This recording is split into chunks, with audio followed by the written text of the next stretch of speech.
آپ سبھی کو میرے چینل کی اس ویڈیو پر خوش آمدید۔ آج کی اس ویڈیو کا موضوع اسلام کے 5 ارکان سے متعلقہ ہے، جسے عربی زبان میں صوم، اردو زبان میں روزہ اور انگریزی زبان میں فاسٹ کہتے ہیں۔ یہ اسلام کا تیسرا رکن ہی نہیں بلکہ رحمت و برکت کے ساتھ ساتھ باعث صحت کا بھی ذریعہ ہے۔ یہ نہ صرف رمضان میں ہی بلکہ سال کے کسی بھی دن رکھا جا سکتا ہے، سوائے اس دن کے جس دن روزہ رکھنے سے منع کیا گیا ہے۔ حضرت ابو ہریرہ رضی اللہ تعالی عنہ سے روایت ہے کہ آپ صلی اللہ علیہ وآلہ وسلم کو کہتے سنا ہے کہ تم ان دنوں روزہ نہیں رکھ سکتے، یہ دن ہیں کھانے پینے کے اور خدا کو یاد کرنے کے۔ ویڈیو کو آگے بڑھانے سے قبل میں آپ کو بتاتا چلوں کہ روزے کے جن موضوعات پر ہم بات کرنے جا رہے ہیں وہ یہ ہیں: نمبر 1، روزے کی فضیلت۔ نمبر 2، روزے کا طریقہ۔ نمبر 3، روزے کے دنیاوی فوائد۔ نمبر 4، روزے کے آخرتی فوائد۔ اور نمبر 5، روزے کے انسانی زندگی پر اثرات۔ آپ جس موضوع سے بے خبر ہیں، اس موضوع کو آگے درج وقت سے ویڈیو کو دیکھ کر آپ اپنی بے خبری کو دور کریں۔ اگر آپ ویڈیو کو پورا دیکھتے ہیں تو یقیناً آپ کو ہر موضوع کچھ نہ کچھ نیا جاننے کو ملے گا۔ سب سے پہلے ہم بات کریں گے روزے کی فضیلت کے بارے میں۔ روزے کے معنی اصل میں رکھنے کے ہیں۔ صبح صادق سے لے کر غروب آفتاب تک اپنی نفسانی خواہشات سے دور رہنا روزہ رکھنے کے لغوی معنی کے زمرے میں آتا ہے۔ روزے کا حکم سن 2 ہجری میں تحویل قبلہ یعنی بیت المقدس سے بدل کر کعبۃ اللہ کی طرف رخ کر کے نماز پڑھنے کے چند دنوں بعد نازل ہوا۔ قرآن پاک کی سورۃ البقرہ کی آیت نمبر 185 میں اللہ پاک فرماتے ہیں: فَمَنْ شَهِدَ مِنْكُمُ الشَّهْرَ فَلْيَصُمْ۔ ترجمہ: پس تم میں سے جو ماہ رمضان کو پائے وہ ضرور اس کے روزے رکھے۔ ماہ رمضان کو تمام دوسرے مہینوں سے بابرکت اس لیے کہا گیا ہے کیونکہ یہ وہی مہینہ ہے جس میں ہمارے پیارے نبی حضرت محمد صلی اللہ علیہ وآلہ وسلم پر قرآن مجید نازل کیا گیا۔ اس ماہ میں شیطان تک کو قید کر دیا جاتا ہے، بلکہ یہ مہینہ لوگوں کے دلوں میں احترام ساتھ لے کر آتا ہے۔ اس مہینے میں دوزخ کے دروازے بند کر دیے جاتے ہیں جبکہ جنت کے دروازوں کو کھول دیا جاتا ہے۔ یہ مہینہ سچ میں بے حد برکت والا مہینہ ہے، کیونکہ اس مہینے میں لوگ تمام دنیاوی چیزیں چھوڑ کر عبادتوں میں لگ جاتے ہیں۔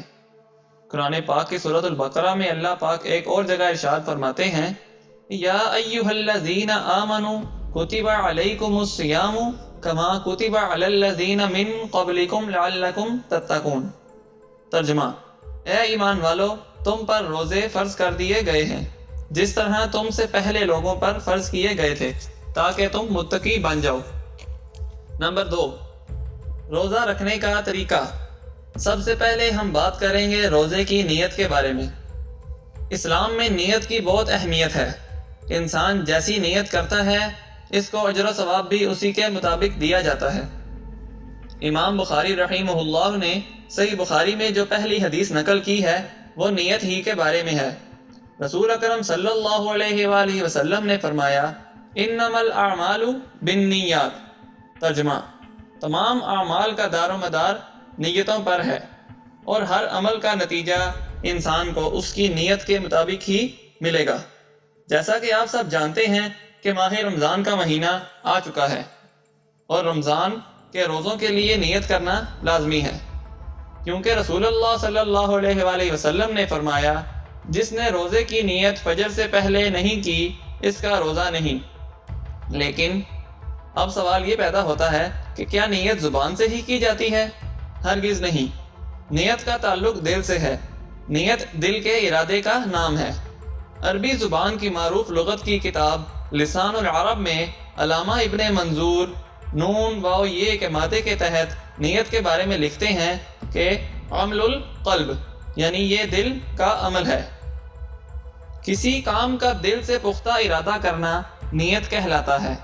رمضان کے روزوں کے لیے نیت کرنا لازمی ہے۔ جب آپ رات کو دل سے یہ پکا ارادہ کر لیا کہ میں اگلے دن کے روزے کی رکھوں گا تو یہ نیت ہو گئی، جبکہ آپ نے روزے کے ارادے سے سحری کر لی تو یہی نیت ہے۔ گویا کہ نیت دل کا عمل ہے، نہ کہ زبان کا۔ اب ہم بات کریں گے نیت کے وقت کے تعلق سے۔ رمضان کے روزوں کی نیت رات کے کسی بھی حصے میں کی جا سکتی ہے۔ شرعی لحاظ سے رات مغرب کے وقت شروع ہوتی ہے اور فجر کے وقت ختم ہو جاتی ہے۔ فجر سے پہلے نیت کا کر لینا کافی ہے۔ رسول پاک صلی اللہ علیہ وآلہ وسلم نے ارشاد فرمایا، جس نے روزے کی نیت رات ہی میں نہ کی تو اس کا روزہ نہیں۔ آپ ہر روزے کے لیے الگ سے رات ہی میں نیت کر لیں، اور دوسری صورت میں آپ مہینے کے شروع ہی میں بھی پورے رمضان کے روزوں کی نیت کر سکتے ہیں۔ اور اگر کسی بیماری یا عذر کی وجہ سے رمضان میں روزوں کا تسلسل منقطع ہو جائے تو عذر پورا ہوتے ہی پھر سے نیت کر لیں۔ نمبر 3، روزہ رکھنے کے دنیاوی فوائد۔ ویسے تو آپ جانتے ہیں کہ روزے کے بہت سے فوائد ہیں۔ روزہ جسمانی ساخت کو مضبوط کرتا ہے۔ روزہ دراصل ایک جسمانی عبادت ہے۔ اسلام میں روزے کو کلمہ طیبہ اور نماز کے بعد تیسرا رکن قرار دیا گیا ہے۔ روزہ صبح سے شام تک بھوکا اور پیاسا رہنے کا نام ہرگز نہیں ہے، بلکہ یہ تزکیہ نفس کا ایک اہم ذریعہ ہے۔ روزہ دار جب روزے کی حالت میں ہوتا ہے تو اسے علم ہوتا ہے کہ وہ روزے سے ہے، اور وہ ظاہری طور پر ہر قسم کی برائیوں اور گناہوں سے بچنا چاہتا ہے۔ روزہ رکھ کر انسان کو بھوک پیاس کی کیفیات سے گزرنا پڑتا ہے۔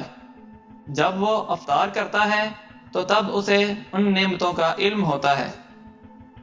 روزے سے انسان کے جسم کی اصلاح بھی ہوتی ہے، اور سال بھر کے کھانے سے جو بیماریاں اس کے جسم میں پیدا ہو جاتی ہیں وہ جڑ سے ہی ختم ہو جاتی ہیں۔ روزے سے انسان کے نفس کی بھی اصلاح ہوتی ہے، اسے اللہ تعالیٰ کی عطا کردہ نعمتوں کی قدر بھی ہوتی ہے۔ روزہ دار ایک مہینے کی تربیت کے دوران برائیوں اور گناہوں سے بچنے کی مشق کر لیتا ہے۔ روزہ انسان کی برائیوں اور بیماریوں سے بچنے کا ایک بہترین ذریعہ ہے، اور روزے سے ہر برائی کی اصلاح ہو جاتی ہے۔ روزہ انسانی زندگی پر مثبت اثر انداز ہوتا ہے۔ نمبر 4، روزہ رکھنے کے اخروی فوائد۔ سنن ابن ماجہ جو کہ ایک حدیث کی مشہور کتاب ہے، اس میں روایت ہے کہ حضرت محمد صلی اللہ علیہ وآلہ وسلم نے فرمایا کہ روزہ جہنم کی آگ سے ڈھال ہے۔ اس کے بعد میں آپ کو بتاتا چلوں کہ حدیث کی ایک اور کتاب سنن نسائی میں روایت ہے کہ حضور پاک صلی اللہ علیہ وآلہ وسلم نے فرمایا کہ ایک دن کے روزے سے اللہ تعالیٰ اس کے بدلے میں اس کے چہرے کو 70 سال جہنم کی مسافت دور کر دے گا۔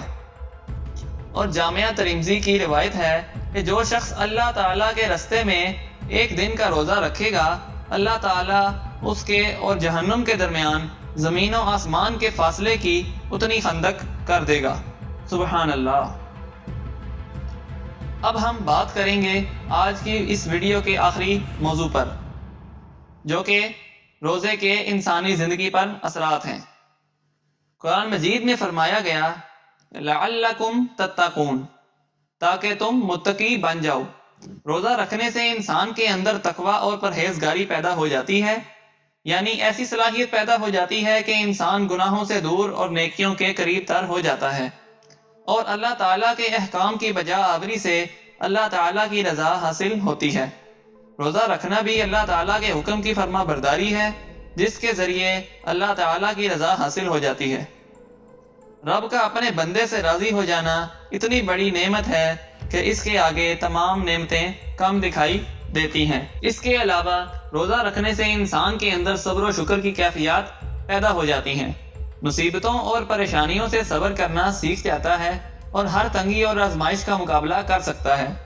جیسا کہ میں آپ کو پہلے بتا چکا ہوں کہ روزے کی حالت میں انسان بھوک اور پیاس برداشت کرتا ہے، جس سے اس کے اندر دوسروں سے قربانی کا جذبہ پیدا ہوتا ہے، اور دوسروں کی درد و تکالیف کو سمجھنے کا سبق بھی ملتا ہے۔ روزے دار کو روحانیت کا حصول ہوتا ہے۔ روزے کے ذریعے انسان کے اندر نورانی کیفیات بھی پیدا ہو جاتی ہیں، جس سے اس کے دل اور قلب سے گناہوں کی سیاہی دور ہو جاتی ہے، اور اس کی روح کو سکون بھی ملتا ہے۔ اس کے علاوہ ماہ رمضان کی وجہ سے مسلمانوں کو کثرت سے تلاوت قرآن پاک کرنے کی سعادت بھی ملتی ہے۔ جس سے انسان کو نیکیاں بھی ملتی ہیں اور اس کے گناہ بھی معاف کر دیے جاتے ہیں۔ رمضان المبارک میں کثرت سے عبادت کرنے کا موقع بھی ملتا ہے، جس میں قیام رمضان یعنی تراویح ادا کرنا اور رمضان کے آخری عشرہ میں اعتکاف کرنے کی سعادت شامل ہے۔ حضور اکرم صلی اللہ علیہ وآلہ وسلم رمضان المبارک میں صدقات و خیرات میں اضافہ فرما دیتے تھے، اور ہمیں بھی چاہیے کہ ہم بھی رمضان المبارک میں اپنے معاشرے کے ضرورت مند اور مستحق لوگوں میں امداد کریں۔ اس کے بعد روزہ رکھنے کے لیے صبح صادق سے پہلے سحری کرنا اور غروب آفتاب کے ساتھ ہی افطار کرنا ہمیں وقت کی پابندی سکھاتا ہے۔ اور آخر میں ہم پاکستانیوں کے لیے رمضان المبارک کی اہمیت اس لیے بھی زیادہ ہے کہ اس مہینے کی 27 تاریخ یعنی لیلۃ القدر میں اللہ تعالیٰ نے ہمیں ایک عظیم مملکت اسلامی جمہوریہ پاکستان عطا فرمائی، اور اب ہم پاکستان میں اسلام کے بتائے ہوئے قانونوں پر عمل کر کے اپنی زندگی کو بہترین طریقے سے سر انجام دے سکتے ہیں۔ آج کی ویڈیو بس یہیں تک تھی۔ اگر آپ میرے چینل پر نئے ہیں تو آپ سے درخواست ہے کہ میرے چینل کو سبسکرائب کریں اور بیل آئیکن پر کلک کریں تاکہ ہماری ہر نئی آنے والی ویڈیو آپ تک سب سے پہلے پہنچ جائے۔ آپ سے ملتے ہیں اگلی ویڈیو میں، تب تک کے لیے اللہ حافظ۔